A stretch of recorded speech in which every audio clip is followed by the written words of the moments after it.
Good afternoon, everyone. Welcome to the Malcolm Renfrew Interdisciplinary Colloquium for Tuesday, August 31st, 2021. My name is Kenton Bird, and I am the co-coordinator of this series, and I am honored to be joined today by the Colloquium's three founders, and we'll hear more about them in just a few minutes. This is a special occasion because we are beginning our 21st season of the Renfrew Colloquium, going back to the fall of 2001. And you'll hear a little bit more about the significance of that date. But before we get there, I wanted to just give a little background as well as a preview of next week's session. So first, our namesake, Professor Malcolm M. Renfrew, professor of chemistry, artist, musician, humanitarian, and citizen of the University of Idaho, was a regular attendee at the early years of this program, and we'll be honoring him later this semester on close to his birthday, which falls in early October. This picture was taken on his 100th birthday in 2010, when the colloquium was shifted from the UIC, the University Interdisciplinary Colloquium, to the MRIC, or MRIC, the Malcolm Renfrew Interdisciplinary Colloquium. So we are inspired each week by his memory. I'd like to thank our sponsors who are helping make this year's season possible: the College of Letters, Arts, and Social Sciences and its Dean, Sean Quinlan, the Provost and Executive Vice President, Tori Lawrence, and the Vice President for Research and Economic Development, Christopher Nomura. And Vice President Nomura will be speaking to the colloquium later this semester. We do have a YouTube channel where the recordings of the past programs appear, and this screenshot shows some of the presentations from last spring and fall of 2020, and we typically post the recording about 24 hours after the colloquium itself. You can just search for YouTube Renfrew Colloquium, and we'll also include that as a tagline on our weekly announcements. If you are joining us for the first time, you are in for a treat, because we're going to get a retrospective on this 20-year history of the event. But you can also subscribe to a weekly newsletter that will provide the abstract of the program as well as the biographies of the speakers. So I hope that you'll take advantage of that. And if you'd like more information about signing up for the newsletter or the YouTube channel, you can email me, kbird@uidaho.edu. Next week, our speaker will be a familiar face because he's presented at least twice before to the colloquium, Professor Rick Spence, Professor Emeritus of History. We'll be speaking about Afghanistan, the graveyard of empires, a very timely topic, as many of our programs are. Hope you'll join us 12:30. That's actually September 7th. Got a typo there in the screen. But let's turn now to our speakers, and we are honored to have Dan Bukvich, who has been with the program from the beginning, Rick Fehrenbacher, now at Seattle University, and Michael O'Rourke from Michigan State University, who were, shall we say, the brain trust that made this colloquium series possible. And I'm going to ask a series of questions to get the discussion going, but I'm hoping that some of you in the audience who have been longtime attendees or past presenters will be able to add your memories of how this series began and some of the highlights over the years. Let's begin with the prehistory of the colloquium. Can you take us back to the spring of 2000? How were the three of you chosen as Humanities Fellows, and what was your charge? What did you set out to do as Humanities Fellows in the 2000-2001 academic year? Dan, do you want to start, and then we'll let the others chime in. Well, first of all, it's great to see everybody and great to certainly be with my old friends, Michael and Rick. I'm actually not sure how we were chosen. Certainly choosing me was based on no significant accomplishment, but do you know how we were chosen? No, I No. good, Mike. I think I seem to recall conversations among the chairs with Kurt in a chairs meeting, resulting in identification of possibilities. The three of us being among them, I guess. After that amazing first trio of Humanities Fellows, it was pretty much all downhill from there. So, but yeah, no, I think that's how we got selected. Well, the first trio is on with us, aren't they? We overlapped, I think. I think we overlapped. I think we were chosen. I mean, today. I see them all. And we'll be hearing from that first trio in a few weeks. So we've already messed up Kenton's plan. Yeah. No, that was like, they brought in like Tony Kushner. That was like, they were fantastic. It was like, amazing. It was like following Beyonce. It was Kathy we didn't have a Gary chance. and, It was exactly like and following DLP, Beyonce. right? Isn't that who it was? Yeah. So we had And to switch it up a little bit. Dean Olson put us together in a room up there in the dean's office, off there to the right. Remember that back corner room, and said, "Do something." That was really about the charge.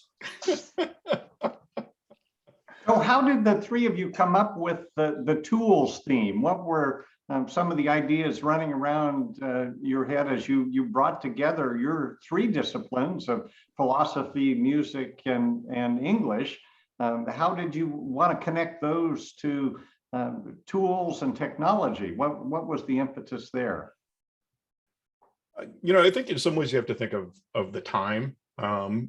Technology was actually starting to make more and more of an impact in the humanities, or humanities was thinking more about it. 2001 is between 1992, when the Mosaic web browser becomes like a real thing and people start using the internet. And then you've got 2006, like when the iPhone comes out. So there's this incredible amount of increase in interest in technology and its use in the humanities. So we wanted to talk about technology, but we also realized that a lot of people are uncomfortable, especially humanists, with technology.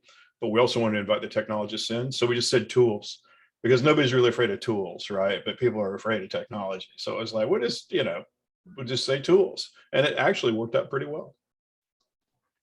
I think 1999, so that was when we were selected. I think that was about, we were all living in fear of computers and the internet crashing, right? At the turn of the millennium. So I expect that was probably on our minds as well. I think I seem to remember Dan having a lot of influence on this, as a percussionist and someone who uses tools on a daily basis in his line of work. I feel like that was, I seem to recall that being a pretty significant influence on our thinking about what kind of common ground the three of us shared, what topics we might all be able to get like mutually excited about. What did you come up with in terms of a public program to engage the campus and community, and how did that evolve in your thinking? Well, that was the expensive part. We put together the Tools Symposium, which was what, like 3 days, Dan? 3 days, 4 days, maybe? Right. Yeah. And we just had there you go.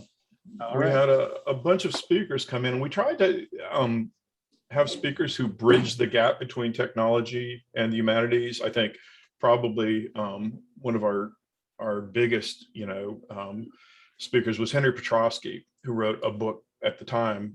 His book that was kind of current was called The Pencil. And it's just a great history of the pencil and the cultural impacts that kind of like seemingly minor technology has had throughout history. And that was kind of the spirit, I think, in a lot of ways we were going for. So it was pretty great. We had a lot of people come to that symposium. Yeah, the overall program, like definitely, the culmination was that symposium for sure. But looking back at our proposal, which I think we submitted in late 99, there was the symposium, which we were still kind of formulating. There was the Colloquium series. I think the identifying the Colloquium series as an element of what we were going to do was driven by the recognition, I think, on all our parts that Idaho has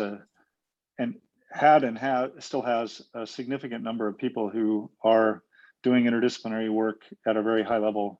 And so, you know, we wanted to create some kind of forum for sharing insights into technology and tools on campus.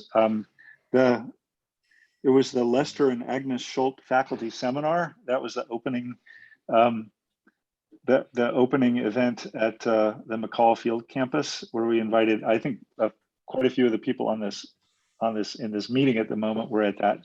Yeah, that was our first official event, wasn't it, Michael? That was the first official event. That's right.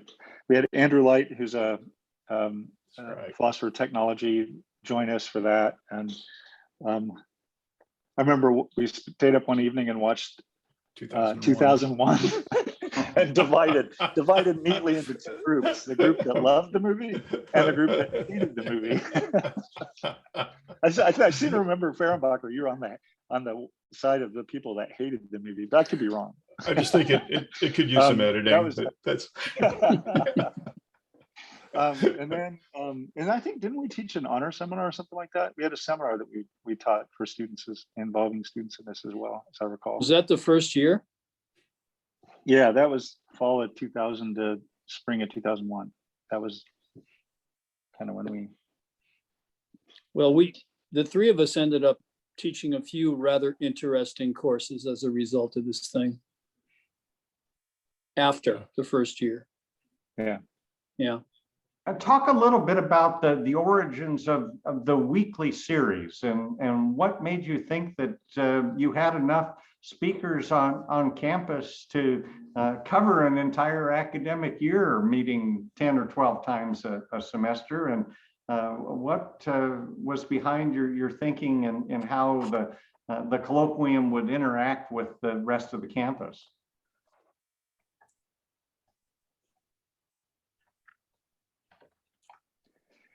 Doing 24 colloquia a year is completely off. I mean, it's like, I don't even know what we were thinking. I know, and from what I gather, you do even more than that now. So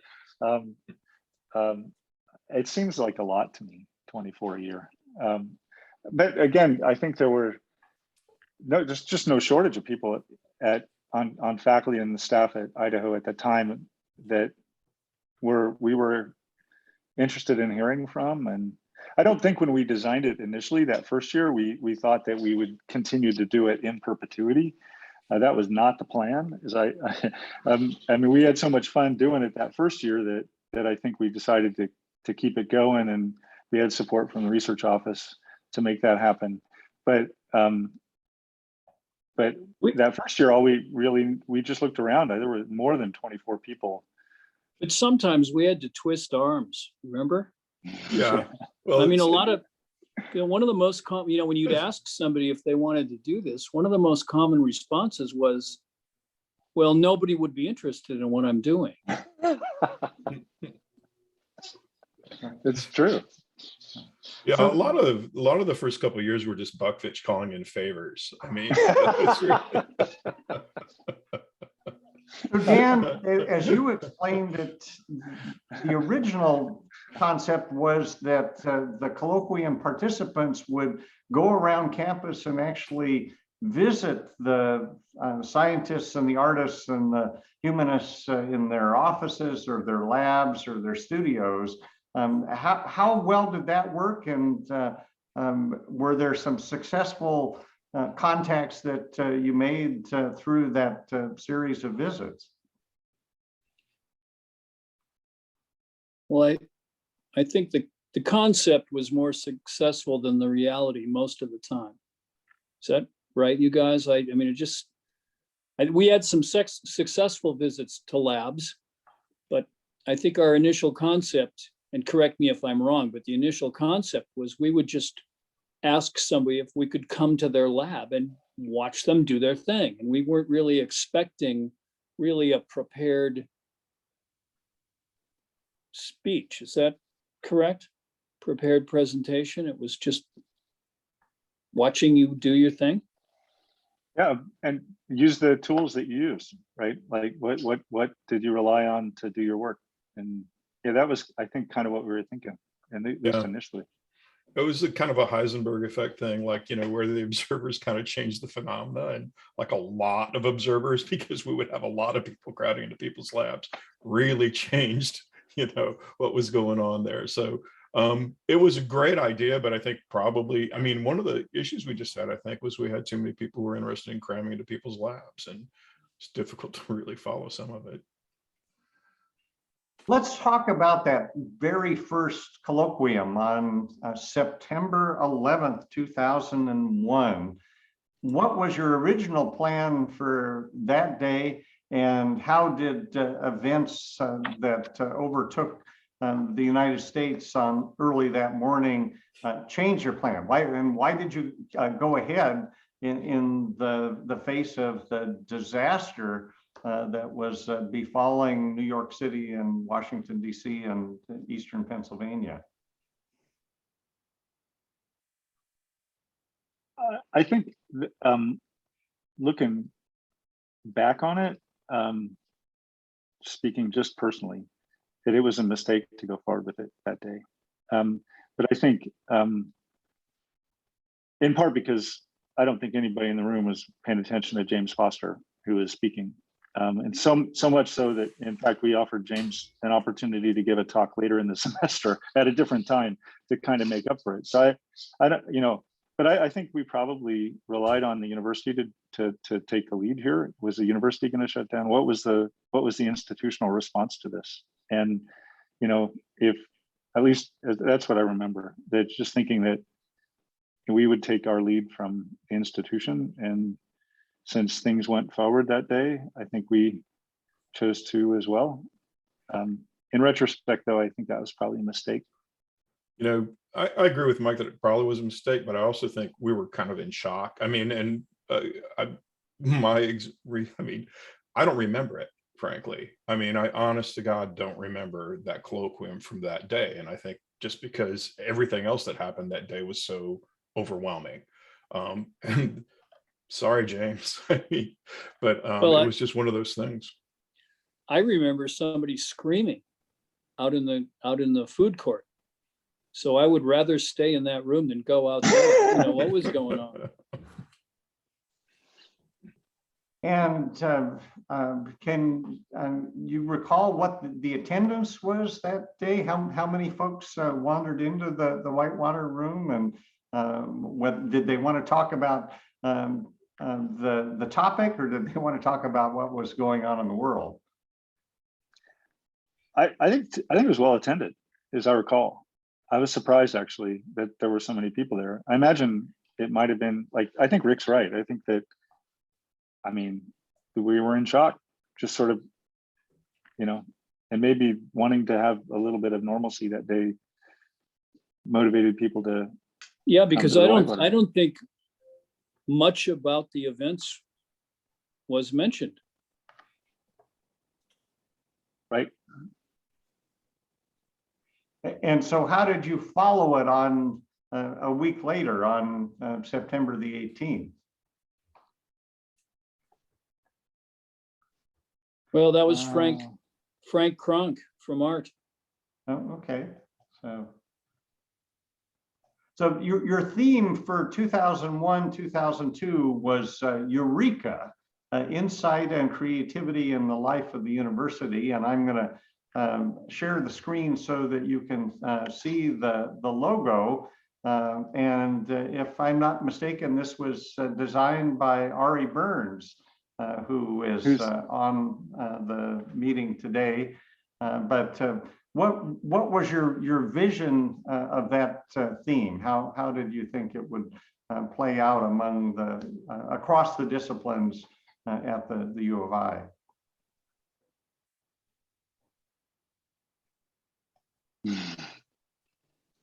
Ari is saying she didn't design it, but she wished she had. So we'll give credit to the I seem to remember working with Ari. I seem to remember working with Ari on that poster, but so I might have been the one that forgot about that. Ari, sorry about that. I'm lucky I still get to work with Ari. You are, indeed. You know, I think one of the things we were trying to do, it's kind of like with the whole tools thing, we were trying to show how humanists use tools to get their work done. And I think in this one, we were trying to show how people in the sciences or business or whatever are creative, right? You know, that creativity is used in those areas. So areas where you typically think of being associated with humanities sort of actually can be fairly, you know, can be easily associated with other disciplines as well. And so there you go. So doing that, I think, was one of the things we were trying to promote interdisciplinary by like inviting people in to show how they were doing creative works, and that would build a bridge to the humanities if we were in the sciences. So I think Mike did that. I think that was Mike's thing. Mike was always the wordsmith there. I think we wanted to find something that was inclusive, that could accommodate. I mean, tools and technology, we felt going into the Humanities Fellows series, we felt was pretty inclusive. That's one of the reasons why I think we were motivated to choose it as our topic. It didn't exclude anyone on campus pretty much, as long as we interpreted those terms generously. And I think that the idea behind, we wanted to transition away from that into something else. And we wanted to retain that kind of inclusive sense, right? This wasn't, we were hoping it would become the university's colloquium, an opportunity for people, regardless of where they're from and what they're doing, to have a forum to talk about their work and get other people excited. Something Dan said before, I think, is true, and that we encountered, and maybe you still do, people who get really excited about doing what they do, but are pretty convinced that nobody else cares or would find it very interesting. And I always found that to be a really kind of puzzling reaction.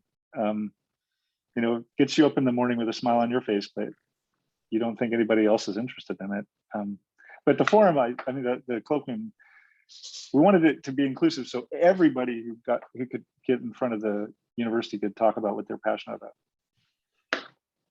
This is a bit of a we all traffic in insight, right? So, yeah. So that was one of the reasons why that struck out. That stuck out as something that we could emphasize. I wanted to ask just a broader question than the colloquium itself. Was the University of Idaho a good place to do interdisciplinary research in the early 2000s? And if it was, what was working? Why was there this synergy? And Dan, you can answer that in the present tense. Is this a good place for people to work across disciplines, and what contributes to that climate? Well, I maybe can speak to that less right now, Kenton, because of COVID. You know, it's been a year and a half of seeing no one, but I think our size really allows us to get to know many of our colleagues. We see them on a regular basis, you know, over in what used to be the Commons, whatever, and you're having lunch, you're seeing them at a concert, you're wandering by their classroom. It's just a lot of informal communication. I think that's super important. Michael or Rick, anything to add to that? Mike, you're the I'll chip in after you. You're the expert on interdisciplinarity here. So again, we mentioned before the first Humanities Fellows group, which was really, again, I think set the bar super high for this program. And that was an interdisciplinary group, Gary and Kathy and David. and who really kind of modeled how to do integrative, interdisciplinary work, you know, in a kind of a way that involved the entire university community. And so I mean, it's one example of what I think was a really kind of broad commitment on the part of the faculty, at least at University of Idaho at that time, to doing excellent interdisciplinary work. And there was at around that time, Dean Edwards is on this call, I think, was doing really important and interesting interdisciplinary work in engineering, and you have people, working in biology, James Foster at that time, Holly Wickman, the people like Nilsa Bosque Perez and Sanford and others working on educational issues and issues in Agnes resources that led to the IGERT projects. There was an enormous number of people, in my opinion, who are doing just like, internationally prominent, internationally influential interdisciplinary work at University of Idaho at the time. I don't think that's changed. I think if anything, that's gotten even, from where I'm sitting now, I think that's even improved, and it remains a point of strength that it, in my opinion, for the University of Idaho. I think interdisciplinary work is always hard to do. I mean, because just by definition, you're operating outside of the bounds of your discipline, which are pretty, fairly fixed in most of our disciplines. And what that does is it kind of gets you outside of those guardrails. But I think because of that, it's where the most interesting stuff happens, right? I mean, this is where innovation comes from, I think, is interdisciplinarity. And it was pretty easy to do that actually at the University of Idaho in the early 2000s. I mean, and I started doing a lot of stuff with technology, which has kind of led to where I am now. And you're seeing more and more of these kinds of like intersections. And I think, again, it's the place where people start to push the boundaries and where innovation happens. So I think it's critical. The follow-up to that, I think that's Rick is exactly right about that. And one of the things that I remember distinctly is the standing in coffee lines, at the Commons or at the satellite sub or wherever, and having a chance to talk to new and different people. And the faculty size at University of Idaho seems just right to encourage people to look outside their department. And there was, we were rewarded for that. At least, many of us, I think, were in units where that wasn't held against us. So I don't know, it felt like the context and the culture was really conducive to that sort of scholarship. Is it more challenging at a bigger place, Mike?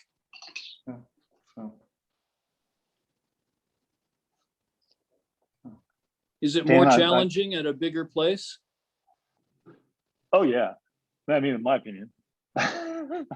Nobody, I mean, you're an apartment with 25 other people. You got to just kind of, I mean, if you have time for engaging in chit chat with people, it's probably people down the hall from you in your department. I don't know. Just I find, even though Michigan State has a, I think, well-deserved reputation for, a high quality interdisciplinary scholarship, I think it can be really tricky meeting people and initiating collaboration at a place this huge.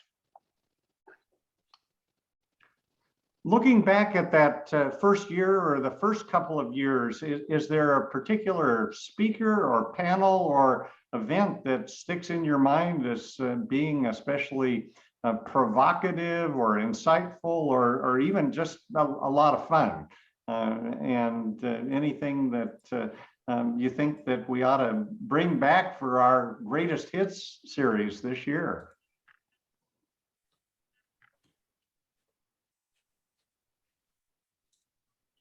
Well, looking at the list, Jill Dacey, George Ray, always fun.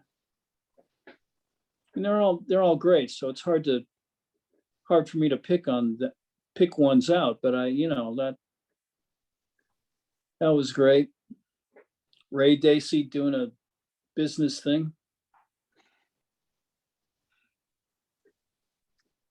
That was maybe interesting for me, always more surprising, to see where people are coming from in those disciplines. Dan, when was it that you took everyone to the Kibbe Dome to play all the drum sets from the jazz festival? Was that the first year? No. Oh. And I don't think that was the Kibbe Dome, was it, Mike? No, I don't think so. I think it wasn't it downtown? I seem to remember it was like down, like across from where the farmers market is. Yeah, it's where Creighton's was for a while in that building. Right. Yeah. But that was a few years down the road. Sorry. I want to kind of go back to something that Dan mentioned before. I managed to find the slates from the Humanities Fellows talks, so not the first year of the Interdisciplinary Colloquium, but the preceding year when it was the Humanities Fellows talks. And he mentioned, and Ken, you brought this up, the visiting other locations, and just looking at it. There were, let's see, Gens Johnson and Rick Pentecoff, I think Rick's on here, talked about convergence and took us over to the KUID studio. So we visited the KUID studio. We went to the Skunk Works with Ed Odom in Gauss Hall, Gauss 108. Yeah. David Geese had us come to the old Darigold building to talk about, remember the concrete that he used in his art. And then let's see, Terry Evans took us to the Kibbe Dome to talk to us about how they make it possible for people in that place to actually have a high quality audio experience at the jazz festival, which I thought, so that remains one of my favorite UICs of all time. Our colloquium of all time.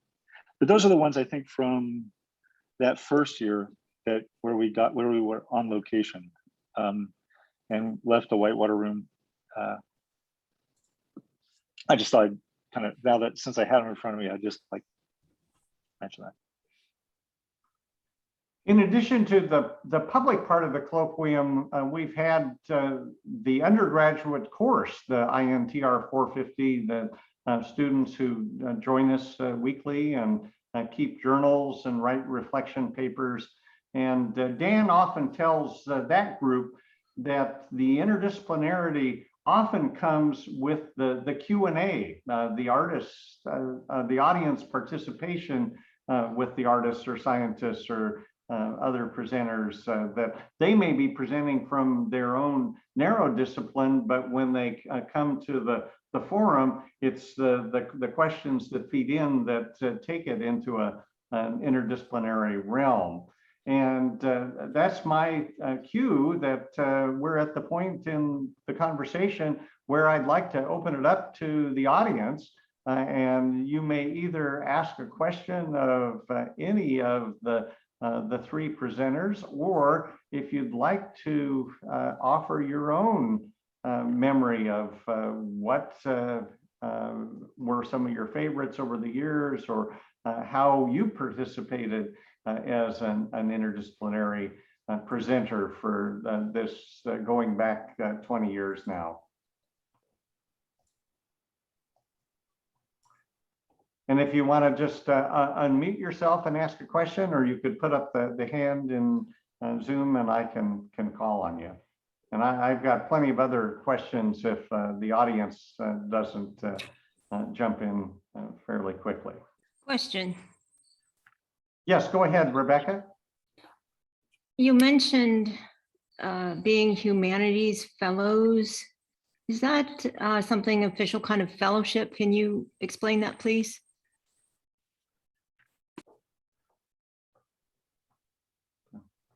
Yeah, it was some kind of grant or something that the university had from the National Endowment for the Humanities. I'm not sure about all the details. Dan, Mike, you know about that? I think Kurt, if I'm, Kathy, I don't know if Kathy's still on here, but or Gary or someone might know more than me, but I think if I recall, Kurt got a NEH match for money that he'd raised, and then combined that to those two to support the program. And then it was supposed to be 2-year overlapping fellowship periods where 3 fellows, I think a full professor, an associate professor, assistant professor, if I'm not mistaken, from different departments in arts and science were supposed to be, or humanities, I guess, and we're supposed to be was serve that design a program that emphasized the humanities. And so there were at least 3 different groups, right? And we were the second. Ken, you were a part of the third, right? And maybe there was one after you, I can't remember. I'd like to invite our Dean of Letters, Arts, and Social Sciences, Sean Quinlan, himself a former Humanities Fellow, to add maybe a little shading and a little more background to how the Humanities Fellows came about and how they're continuing in our college. Yeah, thank you, Kenton. Yeah, the Humanities Fellows program is generously funded through donors, actually, and historically, and Kathy Aiken can probably jump in with other context as well, but has been funded through the Dean's Excellence Fund in the College of Letters, Arts, and Social Sciences. And it's something that we've, over the years, have alternated every 3 to 4 years, depending upon the yield of the endowment. And fellows were provided historically. We've provided at least usually three fellows who receive a teaching release, a stipend, as well as an operating budget for their activities. And of course, Gary and Kathy were part of that first team, and then Michael, Rick, and Dan, you were the second team, and then there were follow-up as well. And I think we're on our 5th iteration of the Humanities Fellows right now, which deals with the theme of diversity and inclusion and involve Kristen Haltener, Javier Rodriguez from music, and Rebecca Schofield from history right now. So it's a venerable tradition in our college that connects both research and teaching, outreach within the university and outside to our stakeholders as well. So made possible by just marvelous, generous donors to our college. Thank you for filling in that background. It would be helpful, I think, maybe we want to compile a history of the Humanities Fellowship. I think that would be a good addition to our college's website to have the little summary of who the fellows were and what the themes and what the lasting legacy of each group of fellows has been. So who else has a question? Ray Dacey, you were one of the original presenters in that first year. And would you like to jump in with a memory or two? Well, the Colloquium's always been one of the all-time great contributions. And to the, well, just as students interacting with faculty, for one thing. So I've always enjoyed attending. It's too bad we have to Zoom them, but with any luck, 2 or 3 variants from now, we might be able to get back together. But they've always been remarkably creative and interesting. There's a lot to be said from having that energy in the room with the interaction between presenter and audience. And I think some of our best attended programs have been the panel discussions following a general election, when we've exceeded the capacity for the room and have had people sitting on the floor and up front and spilling out into the food court. And there's a lot of energy at an event like that that doesn't come across on Zoom. Sorry, Ray. Parking's easier on Zoom.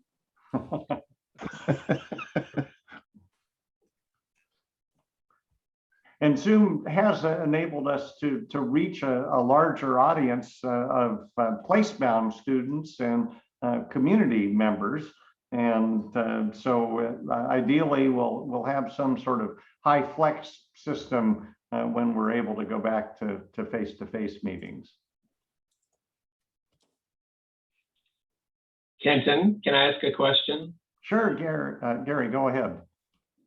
When exactly did the colloquium become a class, or become the possibility of a class, so that students could get academic credit for attending? It started during the actual symposium. Remember when we were starting the symposium up that year, we had a group that met and talked about interdisciplinary work. And actually, we had some of the visitors or some of the guests come in and speak to some of the classes as well. Do you remember that? That was fun. I like that. We almost went to Butte.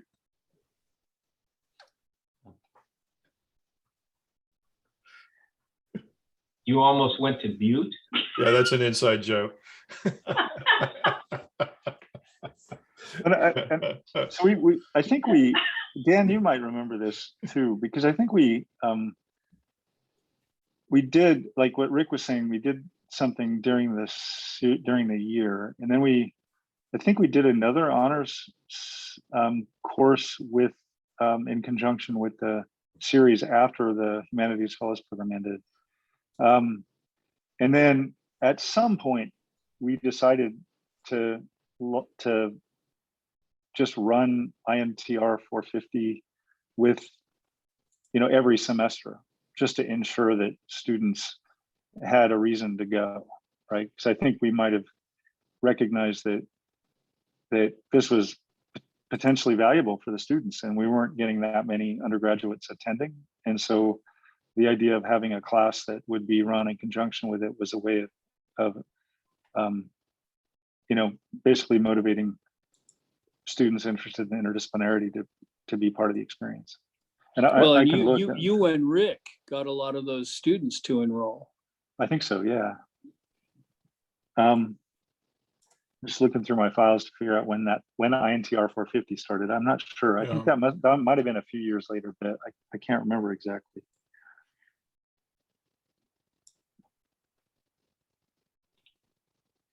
One thing I Ken, if it's okay, jump in. One thing I'll say is that I direct that MSU Center for Interdisciplinarity, this thing here, and I wouldn't be possible without my experience at University of Idaho, and with this program, my ability to lead a research center like this is really grounded firmly in my interactions with many of the people on this meeting and others from whom I learned an enormous amount about research in general, but interdisciplinary research in particular. And one of the things that I have done in my role as director of this center is steal the interdisciplinary colloquium idea.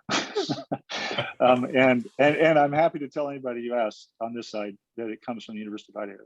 This is a University of Idaho tradition that I am trying to recreate at Michigan State. And we don't have anywhere near the attendance that Idaho has, even though we have like quite a few times more students and people. And we also don't do it 12 times a semester because it's like that just seems epic to me, and I can't muster the energy to do that. But we have our own university interdisciplinary colloquium that's improving, still sort of a pale reflection of the one that you folks run there, but nevertheless it's an impact and outcome of the University of Idaho tradition. How about, could you describe a little bit about Malcolm Renfrew's participation? Can I just say before Butte goes out of it? Ken, I'm sorry. Can I just say before Butte goes out of everybody's memory that a great program, it wouldn't be retrospective exactly, but it would certainly be interesting, is Bukvich and John Mihalich and Janine Shreve on the screen together, somehow bringing Butte to the University of Idaho. What do you think, Dan?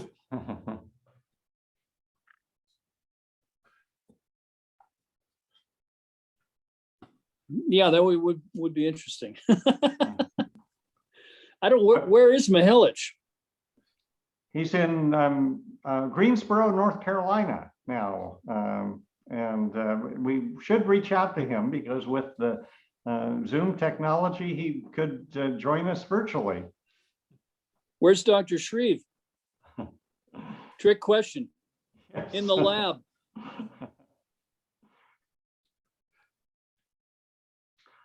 So Rick and Michael and Dan, I'm wondering if you could tell us a little bit about how and why Malcolm Renfrew ended up in the audience in the Whitewater room and what he contributed to the colloquium in the early years. Because if you started in 2001 and he was there on his 100th birthday in 2010, that's a decade of his participation. Any memories of his involvement? Yeah, he was there all the time, and I think, besides the fact that he was just had such a distinguished career, was such an impressive person. He kind of exemplified the sort of intellectual curiosity that we kind of wanted to sponsor as well in this colloquium. Because, I knew like Ray Dacey, I knew people from like, the business school or from engineering, but I didn't really kind of know what they did or what their discipline was about. And by going to those symposia, by going to the colloquium, I learned about those kinds of things. And I think Malcolm was just a person who wanted to know everything he could know about everything, right? And that kind of intellectual curiosity is in a lot of ways what the university is all about. And so I couldn't think of a better exemplar for this program than Malcolm. I guess that's kind of, I don't want to speak for everybody else, but that's kind of the way I think I went with it. He was a regular attendee, and he almost always asked a question, often the first question. He's always set up front on the right, as I recall, in the Whitewater room. What Rick said. I think he was just a model of exactly the kind of person we were hoping to get in large numbers in the series as a part of the audience. And the only thing that stopped him from coming was his hearing. Mm-hmm. He and Carol also had named chairs at the Heart Tongue. They were there all the time for the plays. It was across the broad. Rick's exactly right. He wanted to know everything about everything. And probably did.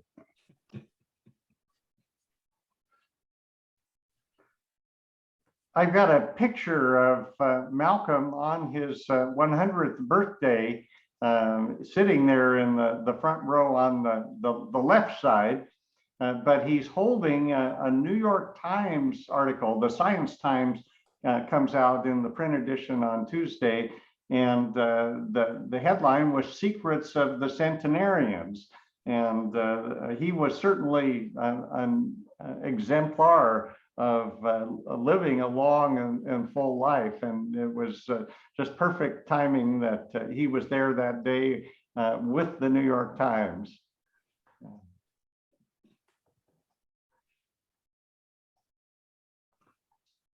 So other questions or comments from the audience? Anything you're curious about as we explore what I call the creation myth of the colloquium?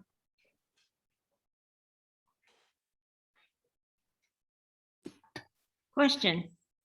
Yes, please, go ahead, Becca. Is there any way to access some of the materials that Daniel has been holding up, the old books and lists of talks? And also I have another question after that. So Dan, if I'm not mistaken, a lot of this has gone to special collections at the university library, or not yet. No, I don't know. I have this tool symposium thing we had to put together to get funded. You guys, Mike and Rick, you have one of those somewhere? Remember this thing? Yeah, probably. I probably got And it then, on and then I have a program. So that's what I have. So Becca, we'll get somebody to scan it to you. We'll send it to you.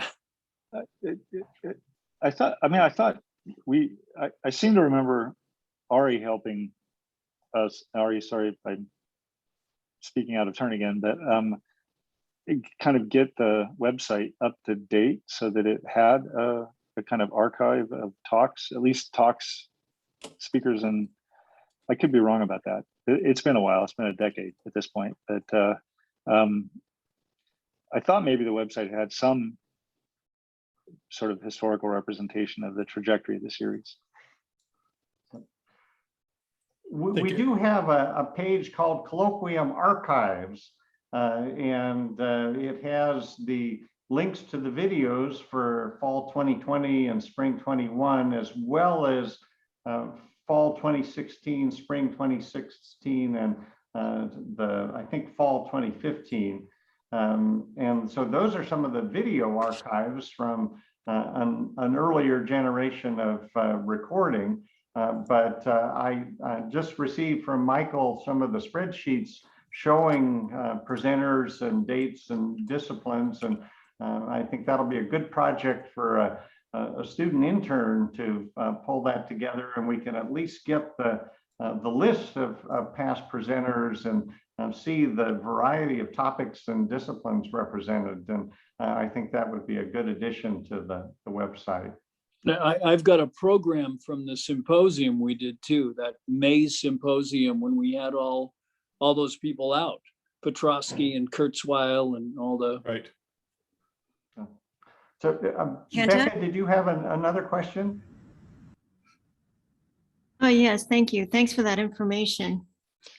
It sounds like the early days of the MRC were quite fun and interesting. Not that the recent ones I've been to have been uninteresting, but I'm wondering about that element of fun and liveliness. At one point, I understand that the colloquium became more of a place for professors, faculty members to practice a presentation, which is also a very good thing.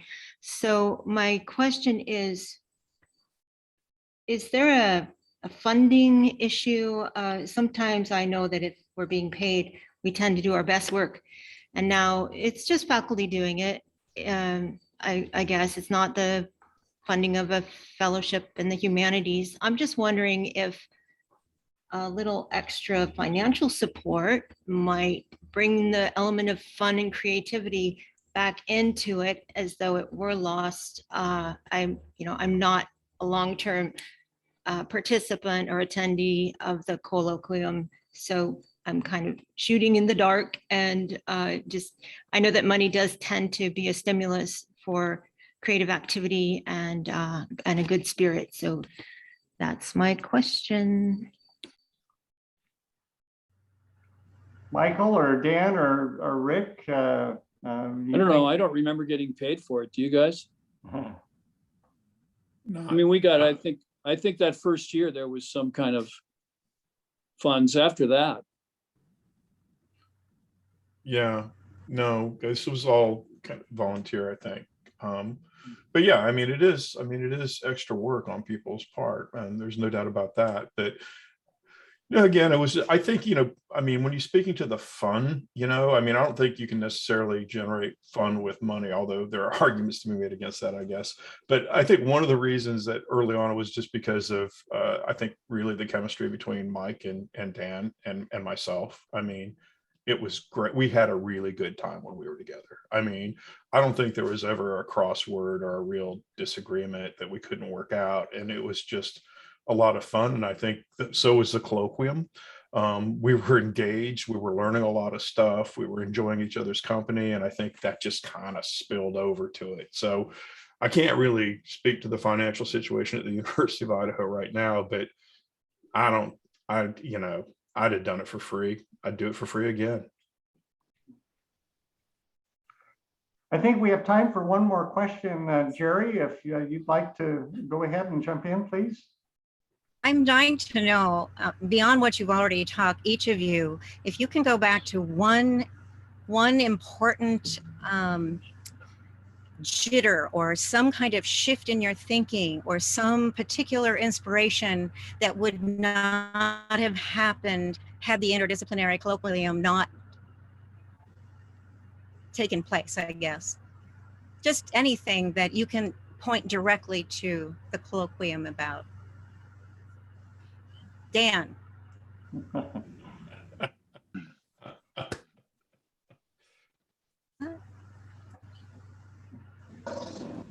Getting out of the music building, getting out of my building, getting into another space, listening to interesting people talk about what they love to do.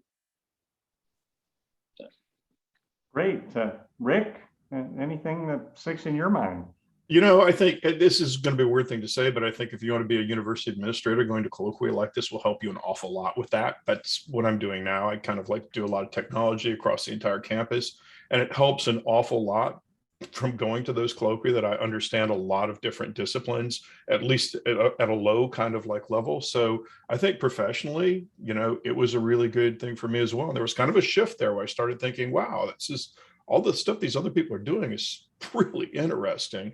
And so it was again, like I said, a great experience for me. Michael?